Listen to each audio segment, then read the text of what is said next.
Hello guys, hello Virgo, welcome dito sa aking channel. Kapalaran 888 Virgo. Alamin natin kung anong messages, vibration, gabay, energy para sa inyong lahat. Ito ay para sa inyong lahat Virgo, October, November, and December. So last 3 months of 2024. So I hope na mayroon ditong mensahe na kailangan mo. Okay. Okay, Virgo, music, harmony, wake-up call, and then celebration. Okay.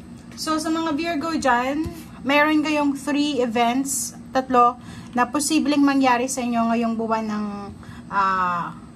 Oktubre, Nobyembre, and then December. Okay. So, una, posible kayong magkaroon ng wake-up call, like tsunami wake-up call. So, ang tsunami wake-up call na to, it's hindi naman ito sa outside na nangyayari sa paligid mo, kundi sa mismo sa sarili mo. So, meron kang mga inner problems or emotional sa mismo sa sarili mo, or meron kang mga negativity sa loob-loob mo. So, like for example, may mga grudges, resentments, may mga negative thoughts, negative emotion ka na palaging naiisip na, or kung ano man to na mga hindi magandang na dapat na isipin, na gawin, pwedeng maisip mo siya within the next 3 months. If in case na meron mga inner demons na nararamdaman kayo, ang kailangan nyo is harmony, balance. So ano yun? Balance, peace, harmony. Okay? So music or anong klase man ng hobbies or pwedeng makatulong sa'yo para mawala yung mga nararamdaman mo. Okay? Dahan-dahan kong sasabihin kasi mahirap na, di ba? Baka magkamali ako, magalit kayo. So, if ever man na nahihirapan ka na i-resolve yung mga issues mo, emotional issues, like financial issues, or kung ano man itong issues mo sa buhay, isipin mo na mapagtatagumpayan mo to.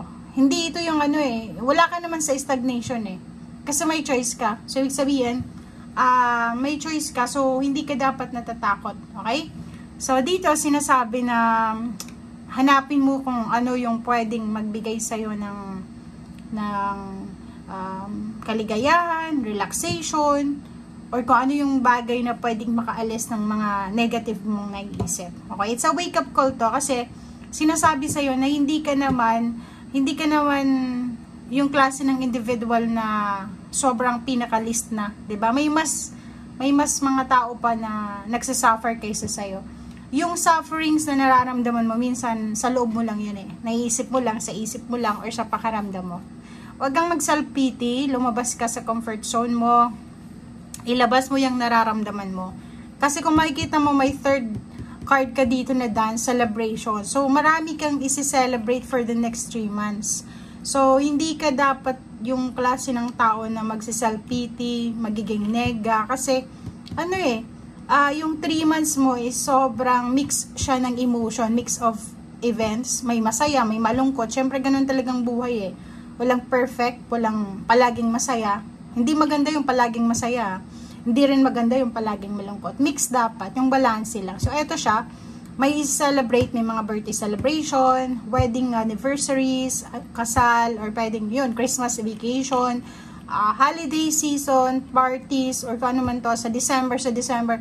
Yun yung pinaka nakikita natin dito na mas mag-enjoy ka sa December kasi maraming mga party or occasion na isa-celebrate ka.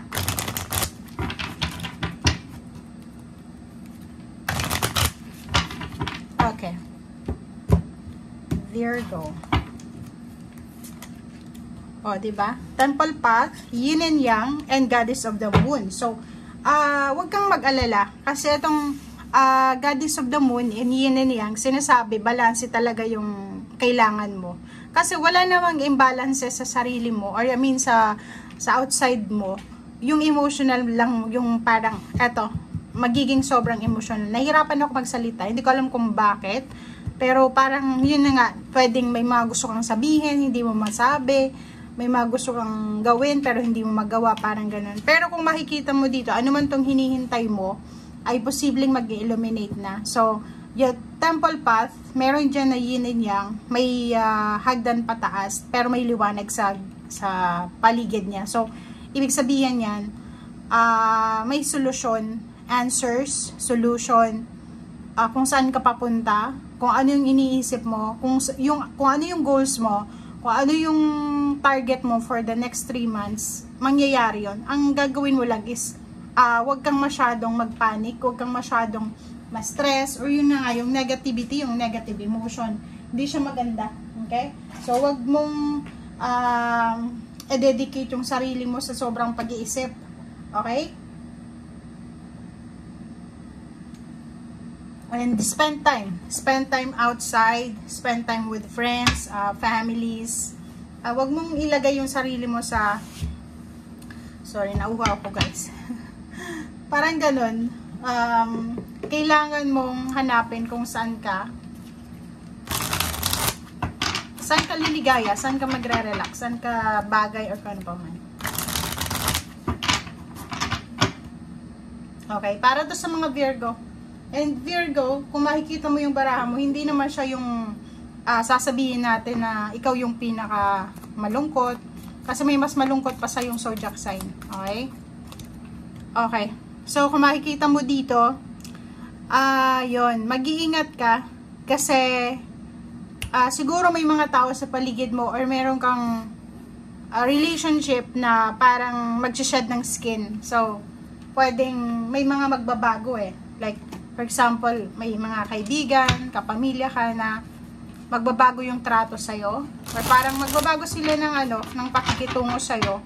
Or pwedeng may mapapansin kang pagbabago sa paligid mo. Mag-shed ng skin eh. Diba? So, ganoon naman talaga eh. Pag yung tao may growth, kapag yung tao may mga pagbabago sa buhay nila, may mapapansin tayo sa kanila na bago. So, ganun din sa'yo, pwedeng may magbago or may maramdaman kang pagbabago.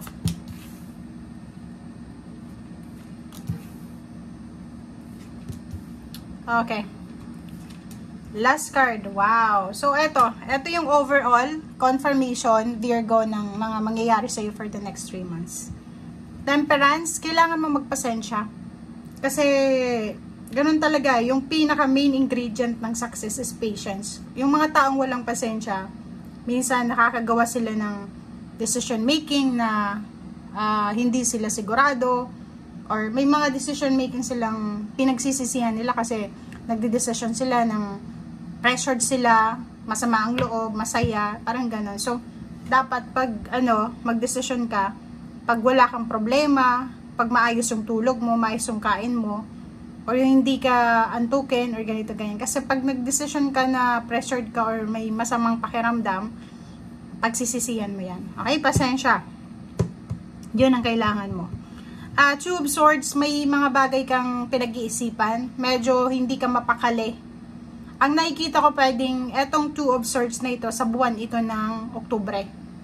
Pwedeng buwan ng Oktubre at Nobyembre. Okay? Sa 2 buwan na yan, parang medyo hindi ka at ease, diba? Hindi ka mapakali, balisa ka. Marami kang gustong gawin na decision making or kung ano pa man, pero nahirapan ka kasi balisa ka eh. Okay? Ang maganda dito, may 6 of Pentacles ka, and then 4 of Wands. If in case, ikaw ang may kailangan na pera, for example lang may kailangan kang pera, or may isang tao na kapamilya mo na nangangailangan ng pera, mariresolve ito within the next 3 months. So, hindi ka dapat nag-aalala. Kung eto yung rason, kung bakit ka masyadong negative ngayon, nag-aalala ka, hindi yun worth na isipin mo. Kasi dito, sinasabi 6 of Pentacles, may mag-share ng blessing sa'yo, mag-share ka ng blessings. Alam mo yung balance eh. Yung give and take yung energy ng money, ng tangible thing. So, ibig sabihin niya, may magbibigay sa'yo, may bibigyan ka din, parang ganon. And dito, sinasabi sa 4 of Wands, may stability, may mga relationship, family relationship, attachment, partnership, or any types ng may collaboration ang posibleng maayos or magsimula. May magpapatayo ng bahay, may magkikita na magkarelasyon, magsasama, may house blessing, housewarming, celebration, 10 of cups. So, kung makikita mo, tingnan mo to celebration, temple path, 10 of cups, 6 of pentacles, and 4 of wands. Perfect combination siya ng baraha na may paparating na happy moments, happy celebration, may sayawan, may inuman, kantahan, kainan, parang ganon. And then may pera, balance yung daloy ng pera, mayroong reconciliation, family gatherings. Ang dami-daming isi-celebrate ang pamilya mo. Kahit ikaw, if you're expecting ng recognition, rewards, awards, o kang ano pa man, maraming events sa 3 months na to ang posibleng papasok sa buhay mo. Okay, so thank you for watching, guys. At para sa lahat ng Virgo, maraming salamat, Virgo. Bye!